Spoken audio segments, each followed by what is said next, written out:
A new report from WalletHub ranked the 25 happiest cities in the country. It's based on a lot of factors, including things like job security, depression rates, and financial and family stress, among other criteria. So where did Madison rank on this survey? Let's ask our happiness expert, Dr. Christine Whelan from UW-Madison. Great to see you in person. I am so thrilled to be here. 2 years. When is the last time you were here in February 2020. Wow. So I'm happy about just that alone. Yes, it's so good to have you back. So the happiest city in the country is? Well, the happiest city in the country is not Madison, Wisconsin, but we are number 6. Fremont, California? Fremont, California. But who cares about Fremont, California? I don't even know where it is. Madison, Wisconsin, we are number 6. Pretty good. I mean, that's pretty good, right? Especially given the fact that, you know, we are not warm and sunny like some places are all the time. We are doing really well, and we're doing really well because when you look at all of the things that actually make people happy, like a fairly reasonable cost of living, short commutes, access to beautiful nature and bike paths pretty close around, we're doing really great.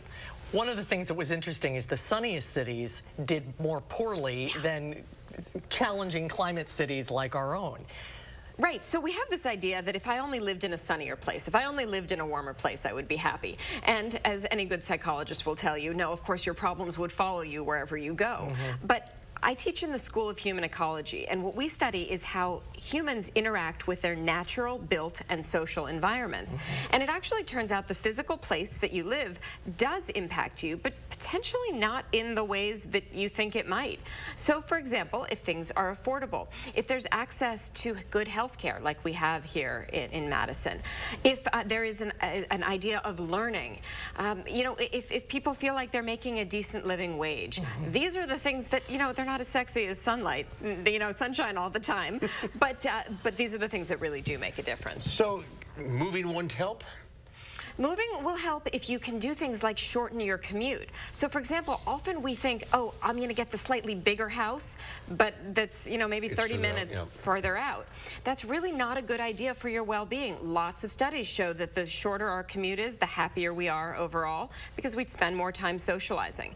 So trying to make those decisions to maximize the things that really matter, that's one of the things that Madison's quite good at. Interesting. The top 3 were Fremont, California, as you mentioned. Columbia, Maryland was number 2, and San Francisco was number 3, which there were a lot of cities in California that made the top 20, which was surprising because it's so expensive.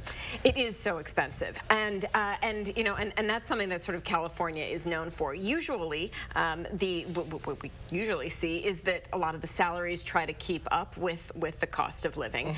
The things about Madison, though, is that we tend to be overlooked, right? We think, oh, we're in the cold Midwest.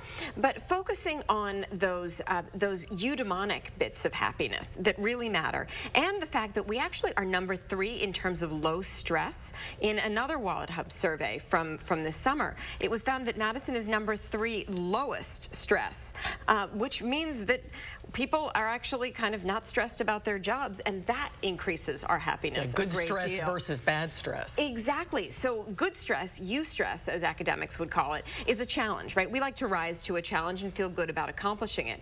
Bad stress is that feeling of overwhelm. And certainly long commutes, certainly big bustling cities can add to that negative feeling. So be happy.